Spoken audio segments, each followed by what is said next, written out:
আসসালামু আলাইকুম শিক্ষার্থী বন্ধুরা, কেমন আছো তোমরা? আমরা 2022 সালের প্রথমেই আমরা দশম শ্রেণীর একটা ক্লাস নিয়ে আসছি। আজকে রসায়ন বিজ্ঞান বইয়ে দ্বিতীয় অধ্যায়ের পদার্থের অবস্থা। তো আমি তোমাদের যেটা বলতে চাচ্ছি, আমরা এখানে যে বসে আছি, এখানে কি দেখতে পাচ্ছি ঘরের ভিতরে? বেঞ্চ না, বেঞ্চ, টেবিল, চেয়ার, আরও ফ্যান, ব্ল্যাকবোর্ড, চেয়ার, যতগুলো জিনিস দেখতে পাচ্ছি সবগুলোই এই পদার্থগুলো কোন ধরনের পদার্থ? কঠিন পদার্থ, তাই না? আমরা যদি নদীর দিকে তাকাই, পুকুরে তাকাই, কি দেখতে পাই? ফেলে পুকুরে অন্য প্রাণী তো থাকেই, কিন্তু আমরা আসলে দেখি কি? তরল। আবার যদি আমরা এই যে দেখতে পাচ্ছি না কিন্তু অনুভব করছি, আমরা অনুভব তো নিচ্ছি এবং ত্যাগ করছি, তাই না? এটা কি গ্যাসীয়? তাহলে আমরা যদি বলি তার পদার্থের কয়টা অবস্থা থাকতে পারে? তিনটে অবস্থায়। কি কি হলো তাহলে? কঠিন, তরল এবং। তাহলে আজকে আমাদের আলোচনার যে বিষয়, তোর খাতাতে লিখে নাও, আলোচনার বিষয় হলো পদার্থের অবস্থা।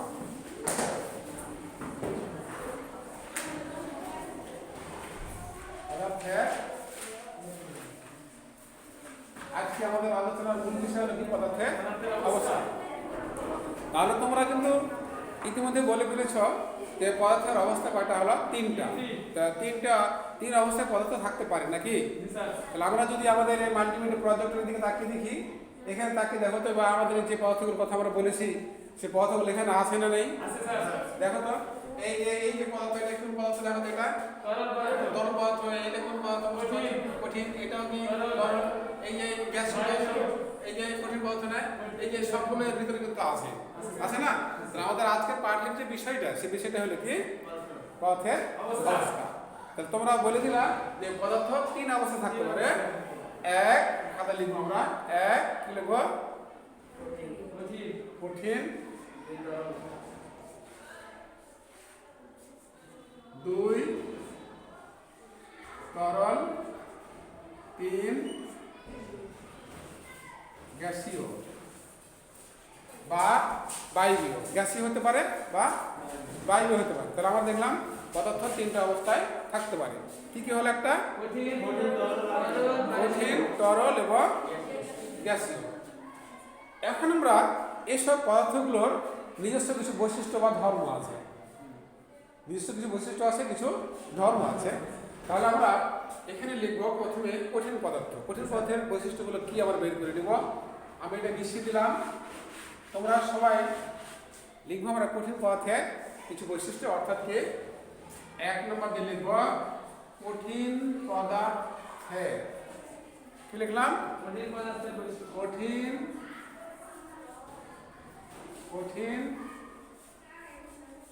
কঠিন পদার্থের টান দিয়ে লিখবো। এক নম্বর পয়েন্ট দিয়ে লিখবো নির্দিষ্ট ভর আছে। কি আছে বলো দেখি? নির্দিষ্ট ভর আছে। এক নম্বর পয়েন্ট দিয়ে লিখো নির্দিষ্ট ভর আছে। নির্দিষ্ট কি আছে? দুই নম্বর পয়েন্ট দিয়ে লিখো নির্দিষ্ট আয়তন আছে। কি আছে? নির্দিষ্ট আয়তন আছে। তিন নম্বর পয়েন্ট দিয়ে লিখো নির্দিষ্ট কি আছে? আকার আছে। কি আছে? নির্দিষ্ট আকার আছে। নির্দিষ্ট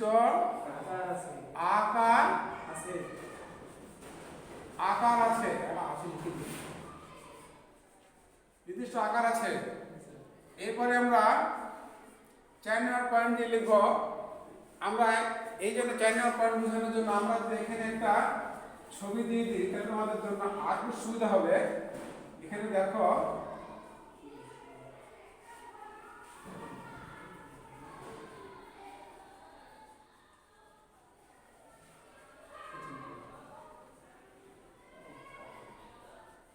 এই পদার্থটা, এই ছবিটা দেখে বোঝা যাচ্ছে কি? বলতে পারে কোন পদার্থ হতে পারে? কঠিন পদার্থ। তাহলে এই যে আমরা ডট ডট দিলাম না, এই ডট বলে হলো পদার্থের কি? কণা। তাহলে এদের কণাগুলো কাছাকাছি কি করছে, অবস্থান করছে। তাহলে আমরা লিখবো এদের আন্তঃকণা আকর্ষণ শক্তি অনেক বেশি। কি বলবো আমরা? এদের আন্তঃকণা আকর্ষণ শক্তি অনেক বেশি। খাতা লিখবে। তাহলে এদের দেখতে পাচ্ছ তো, এদের আন্তঃকণা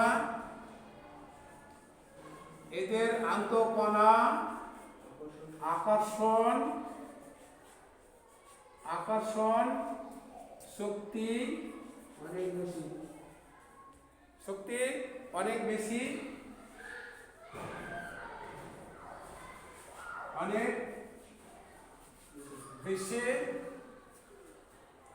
দূরত্ব বেশি, আর দূরত্ব কি খুবই কম, আন্তঃকণা আকর্ষণ শক্তি বেশি আর দূরত্ব কি কম। ঠিক আছে? এদের আন্তঃকণা আকর্ষণ শক্তি অনেক বেশি, দূরত্ব কম। উদাহরণ দিতে পারি, উদাহরণ চলে আসতে পারি। যেমন আমরা বলতে পারি কি কি, যেমন চেয়ার বলতে পারি না? চেয়ার বলতে পারি, সোনা বলতে পারি, লোহা বলতে পারি, ইত্যাদি, তাই না? ইত্যাদি শব্দগুলো কি কঠিন পদার্থের অন্তর্ভুক্ত।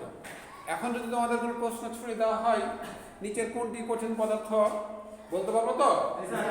বা কঠিন পদার্থের কি কি বৈশিষ্ট্য আছে বলতে পারবো? কি কি বলবো আমরা? নিজস্ব ভর আছে, নিজস্ব আয়তন আছে, নিজস্ব আকার আছে। আর এদের আন্তঃকণা আকর্ষণ শক্তি কি অনেক বেশি, দূরত্ব কি কম। আমরা ছবি দেখেই বুঝতে পারছি। ঠিক আছে না? এরপরে আমরা চলে যাব, এটা কিন্তু এখন মিশিয়ে দেবো আমি, এটা মিশাবো, তোমরা আমি সামনে তোমার ঠিক থাকবে, তাই না? এবার 2 নম্বর, হ্যাঁ লিখো 2 নম্বর।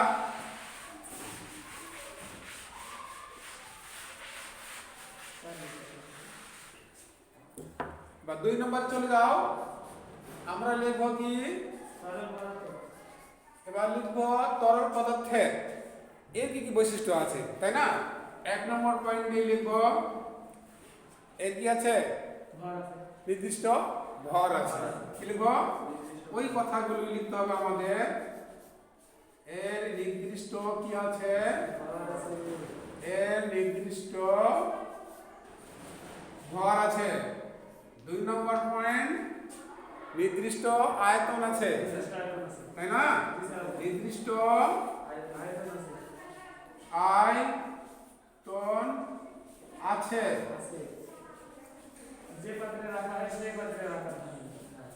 নির্দিষ্ট কোনো আকার নেই। কি বলবো আমরা? 3 নম্বর পয়েন্টে লিখব নির্দিষ্ট আকার নেই। যে পাত্রে রাখা হয় সে পাত্রে আকার কি করে, ধারণ করে।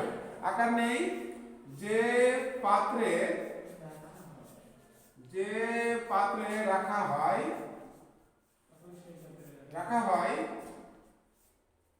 সেই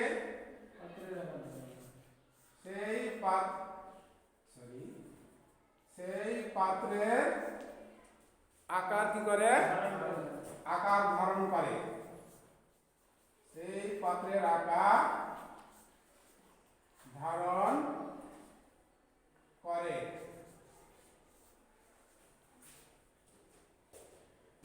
তাহলে এবার যে পাত্রে রাখা হয় সে পাত্র আকার কি করে, ধারণ করে। আমি একটা এক্সাম্পল দিব অবশ্য।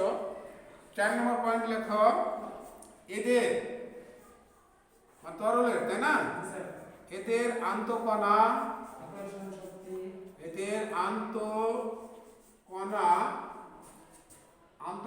আকর্ষণ, এদের আন্তঃকণা আকর্ষণ শক্তি কঠিনের চেয়ে কম। কঠিনের, লিখছো সবাই তো? কঠিনের চেয়ে কম, দূরত্ব একটু বেশি। কি লিখবো? হ্যাঁ, দূরত্ব একটু দূরত্ব একটু বেশি। আমরা যদি এখানে একটা ছবি দিয়ে দিই, দেখো ওই কঠিনের মতো আমরা যদি একটা ছবি দেওয়ার চেষ্টা করি, এই যে দেখো এই অবস্থা সৃষ্টি হয়েছে, হয় নাই? এই কণাগুলো কি হয়েছে? একটু দূরে দূরে চলে যায়নি, একটা দূরে দূরে অবস্থান করেনি। তাহলে যখন এখানে তাপ প্রদান করা হয়েছে তখন তার নিজের অবস্থান থেকে কঠিন পদার্থগুলো কাঁপতে থাকে এবং কাঁপতে থেকে পরস্পর থেকে দূরে সরে যায়। তখন তারা কি হয়? তরলের কি হয়? সৃষ্টি হয়। তখন তরলের সৃষ্টি হয়। এই জন্য এদের আন্তঃকণ আকর্ষণ শক্তি কঠিনের চেয়ে কম, দূরত্ব একটু দিয়েছে, বেশি হয়েছে, বেশি হয়নি? আর কঠিন পদার্থে আমরা কণাগুলো দেখলাম কি কাছাকাছি কি করছে? অবস্থান করছে। তাহলে এদের আন্তঃকণ আকর্ষণ শক্তি কি কঠিনের চেয়ে কম, দূরত্ব একটু কি বেশি। ঠিক আছে না? উদাহরণ হিসেবে আমরা লিখতে পারি, উদাহরণ যেমন বলতে পারি যেমন পুরা পানি, তেল, দুধ, তারপর ইথানল ইত্যাদি, ইথানল ইত্যাদি ইত্যাদি। এগুলোর মধ্যে সব তরল জাতীয় পদার্থ, তাই না? এখন যে পাত্রে রাখা হয় সে পাত্রে আকার ধারণ করে। এই জন্য আমরা যদি একটু আরেকটু যদি খেয়াল করি, তো ধরো এইটা একটা ছোট একটা গ্লাস, আমি একটা গ্লাস আনলাম। ধরো এই ছোট একটা গ্লাসের ভিতরে পানি, ধরো কানে কানে কি আছে? পরিপূর্ণ, কানে কানে পূর্ণ আছে। তাহলে এখানে যে পানিটুকু আছে এই গ্লাসে, এই আকার ধারণ করলো, তাই না? যদি এই পানিটাকে আমরা যদি একটা বড় একটা পাত্র ঢালি, এই বড় একটা পাত্র ঢালি দেবো, তখন সে কি করবে?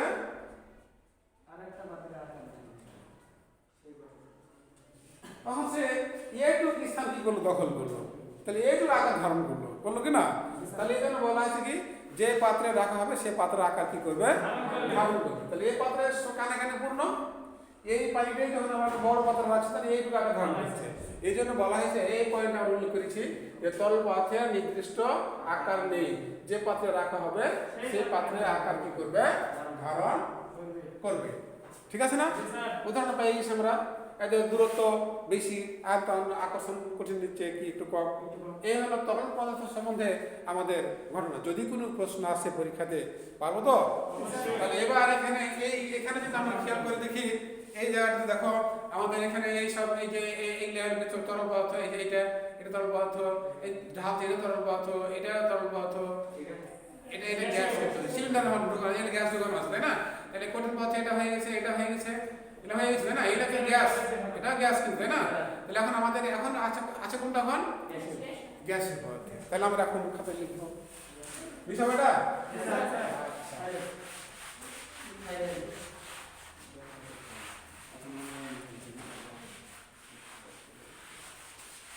এরপর আমরা আমাদের আরেকটা যেটা আছে সেটা কি? গ্যাসীয় পদার্থ। গ্যাসীয় পদার্থ। খাতা লিখো গ্যাসীয় পদার্থে কি বলবো আমরা? গ্যাসীয় পদার্থে। দেখতে পাচ্ছ তো? গ্যাসীয় পদার্থে 1 নম্বর পয়েন্ট কি আসবে? নির্দিষ্ট ভর আছে। হ্যাঁ, রাইট। নির্দিষ্ট কি আছে? হ্যাঁ, লিখে ফেল। নির্দিষ্ট কি আছে? ভর আছে। নির্দিষ্ট ভর আছে। এবার 2 নম্বর পয়েন্ট, নির্দিষ্ট আয়তন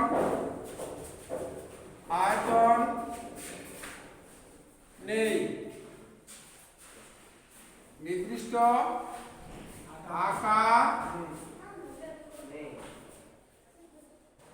আকার নেই। বৈশিষ্ট্যগুলোর ভিতরে আমরা দেখলাম যে কঠিনের 3টা আছে, তরলের আবার 2টা আছে, একটা নেই।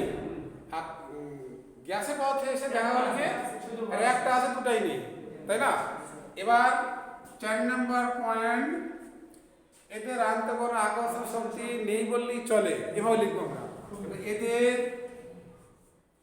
সবাই লিখছো তো? এদের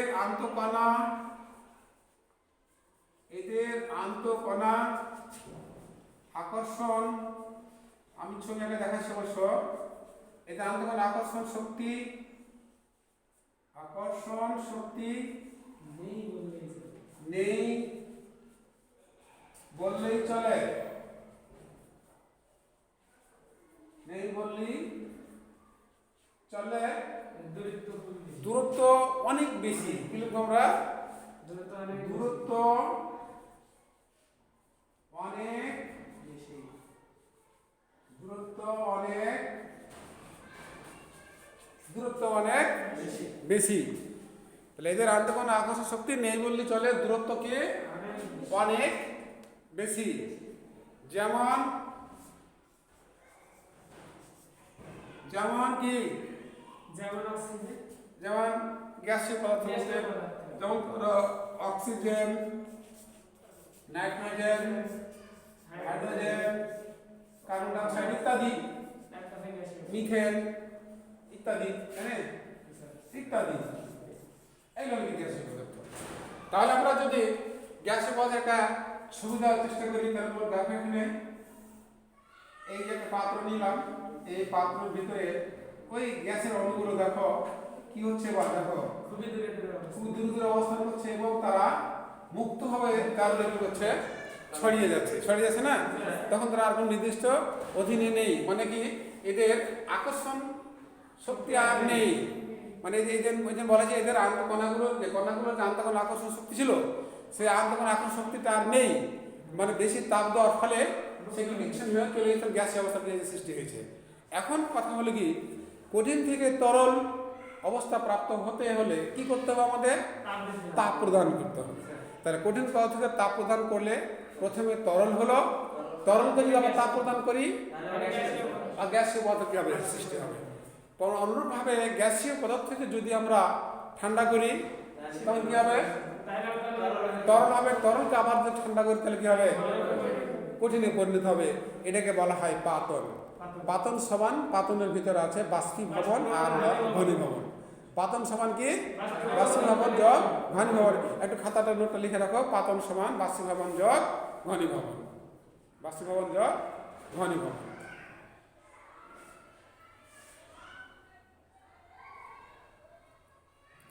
বুঝছো সবাই?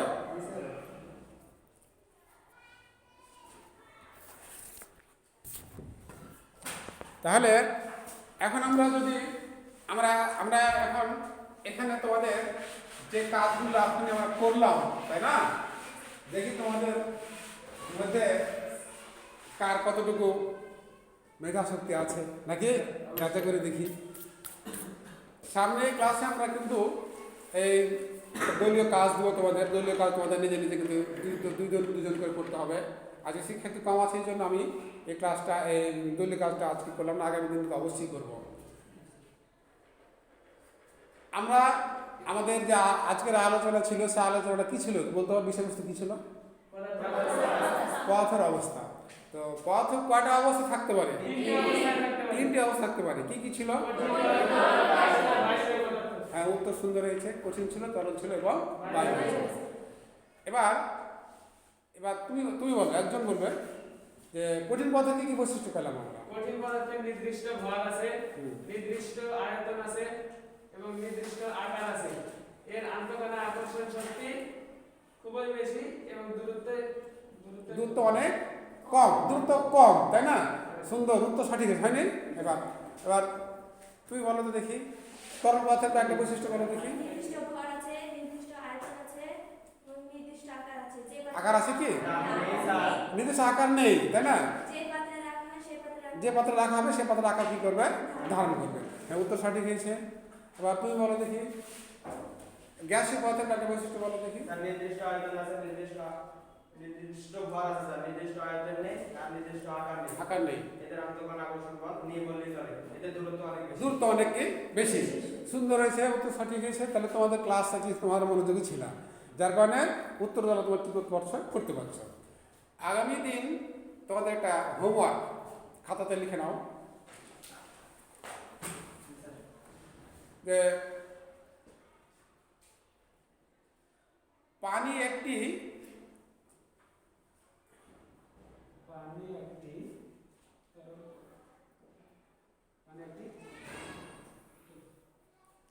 তরল পদার্থ।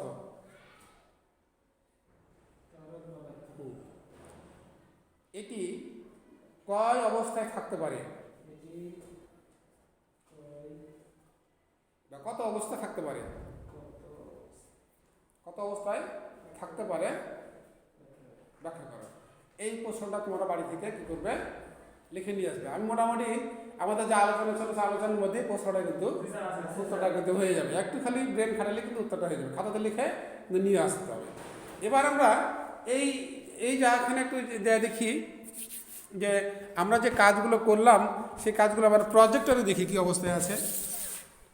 আমাদের যে প্রজেক্টর দেখতে পাচ্ছ তোমরা সবাই, এই যে প্রজেক্টর দেখতে পাচ্ছ না, প্রজেক্টর। এই প্রজেক্টরে আমরা বলেছিলাম না এই যে পদার্থগুলো কোন কোন পদার্থ দেখালাম না। তারপরে দেখো এই যে এইখানে সকল পদার্থের অবস্থা কি একই ধরনের, তাই বলছে না কথাটা। হ্যাঁ, তারপরে দেখো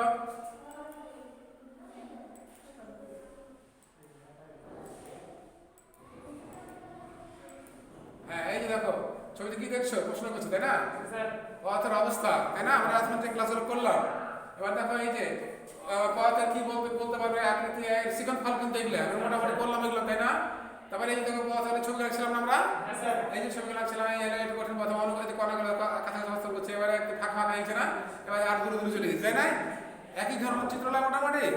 তারপরে এবার সেই যে দেখো এখানে এই চিত্রটা এই যে চিত্র এই ছোট অবস্থায় আছে, এবার তাপমাত্রা পরে এটা কি হয়েছে, আয়তন বেড়ে গেছে, বেড়ে যায়নি। তারপর আবার কি হয়েছে, এখানে দেখো এটা আবার গ্যাস অবস্থা সৃষ্টি হয়েছে, হয় নাই। আচ্ছা, এবার তারপরে দেখো এই যে এখন বস্তুটা কি নিজের আকার আয়তন বজায় রাখছে না, পাত্রের আকার আয়তন ধারণ করছে। এবার এই যে কথাটা আমরা বললাম, আমি লিখে দিলাম তোমাদের, তাই না। এবার আসো এই যে চিত্র 3 নম্বর বস্তু কি নিজের আকার আয়তন বজায় রাখছে না, এই যে পাত্রের আকার আয়তন ধারণ করেছে, মানে ওই যে পাত্র রাখে সেই পাত্রের আকার ধারণ করছে, আমি লিখে দিয়েছি তোমাদের, তাই না। তারপর দেখো এখানে একটা ভিডিও আছে, যে ভিডিওটা আমি দেখাচ্ছি না, সময় কম আছে। এবার বাটখারার উপর চাপ দাও, এই যে এটা একটা কেজি বাটখারা দেখতে পাচ্ছ তো, কেজি বাটখারা চাপ দাও, চাপ দিয়ে পরীক্ষাটা করতে বলছে। সিদ্ধান্ত, চাপ দেওয়ার ফলে বাটখারার আকৃতি বা আয়তনের কোনো পরিবর্তন হলো কি? চাপ দিয়ে আর আকার পরিবর্তন করা যাবে না। তারপর আসো এটা কি বেলুন, বেলুন রে দেখো কি করছে, দেখো বেলুনের মুখ দিয়ে বাতাস ভর্তি আস্তে আস্তে ছাড়ো, বেলুনের আকৃতি আয়তনের কোনো পরিবর্তন হবে কি? মানে বেলুনটাকে ভর্তি করবে, মুখ দিয়ে ভর্তি করার পরে এবার ছেড়ে দিবে বাতাস, কি হবে? পরিবর্তন হবে না, হ্যাঁ চুষে যাবে না। এটা লিখতে হবে পর্যবেক্ষণ, পর্যবেক্ষণ ও সিদ্ধান্ত লিখতে হবে, ঠিক আছে না। এরপরে আসো, এবার দেখো এটা কি তরল পদার্থ, এটা কি একটা পাত্রে ঢালছে না, এই যে একটা পাত্রে ঢালছে না, এটা তরল পদার্থ। তারপর আসো এবার দেখো এই যে সিলিং দিয়ে দিচ্ছে, তরল পদার্থ দিচ্ছে না। আচ্ছা দেখো চাপ প্রয়োগ করে কি করা হচ্ছে, দেওয়া হচ্ছে, তাই না। এবার আসো একই জিনিস, হ্যাঁ এবার পদার্থ কঠিন তরল বায়ু, এই যে এটা দেওয়া হয়েছে এবং তাদের একটা পূর্ণ ঘটনা এখানে বলে দেওয়া হয়েছে। অতএব আমরা কিন্তু এই কাজগুলো তোমাদের খাতাতে আমরা কি করেছি, করে ফেলি নেই।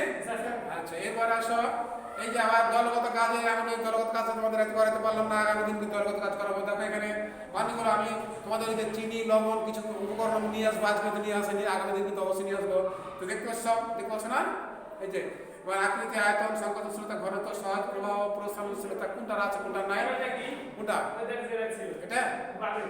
এটা 3 নাম্বারটা স্যার, এটা হ্যাঁ কইছে স্যার কোনটা হ্যাঁ স্যার এটা দাও, ওই ধরনের কিছু হবে বলতে দাও আছে এখানে। আর ভালো করে দেখুন পারা যাবে এটা, আমরা সামনে চলে যাব। মূল্যায়ন মানে কত 3টা অবস্থা কারণ বলতে ধরেছি আমরা, কাজের করেছি কিন্তু ধর মূল্য করো পারো না কোথায় গেলাম।